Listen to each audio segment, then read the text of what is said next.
Hindi raw mansyon, kundi isang simpleng bahay lang ang pag-aari ni PNP Chief Director General Alan Purisima sa Nueva Ecija. Pero lumalabas din na hindi tiyak si Purisima kung nasa kanyang salin ang ilan sa iba pa niyang ari-arian. Sa kabila po ng mga kontrobersya, nananatili raw na malinis ang konsensya ng pinuno ng pulisya. Narito ang report. Mismong si PNP Chief Alan Purisima ang nagpresenta sa media ng kanyang umano'y kontrobersyal na mansyon sa San Leonardo, Nueva Ecija. Sabi ni Purisima, simple lang at ordinaryo ang kanyang bahay na may sukat na 204 square meters. Nakatayo ang bahay na ito sa 4.7 na ektaryang lupa. Ang assessment nilang sa bahay ay 818,260. Ang end market value, siyempre po, nag-appreciate yan through the years, ay 2.337 million 900. Diyan pa lang po makikita na malayong magiging mansyon o villa ang aking bahay.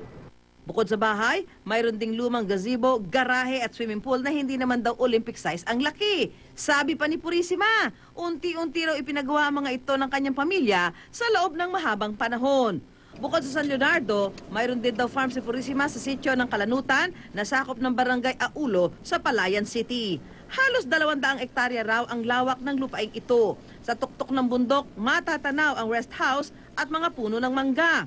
Ayon sa informante ng GMA News na sadyang hindi pinangalanan, alinsunod sa kanyang request, nabili ang lupang ito mahigit 1 taon na ang nakararaan. Ayan, natatanaw na bundok na mataas niya, kanya na yan. Ang ganda sa may sapa. Yan, lahat ng manggahan na yan, natatanaw may mga manggahan niya, kanya na yan.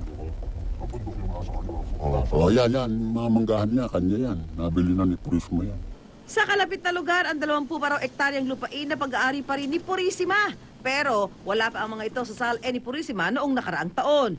Tinanong ng GMA News ang PNP Chief kung may pag-aari nga siyang lupain sa Palayan City, Nueva Ecija. Do you have a property in Palayan, Nueva Ecija na may mga bakahan and manukan?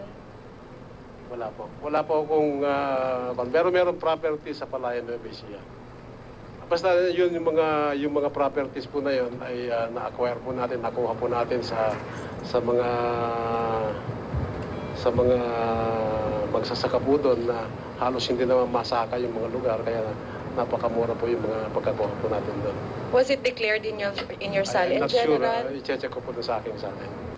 Binabatikos din si Purisima dahil sa pagtanggap niya ng donasyon para sa konstruksyon ng bagong White House at mamahaling sasakyan. Pero sabi niya, hiram lang daw sa kaibigan ang gamit niyang bulletproof na SUV. Wala po bang conflict of interest dun sa mga kaibigan na nagpapahiram? Wala pong silang negosyo sa Philippine National Police. Yes. Pinagagamit po sa akin dahil hindi ko po kayang bumili ng ganong klase ng sasakyan.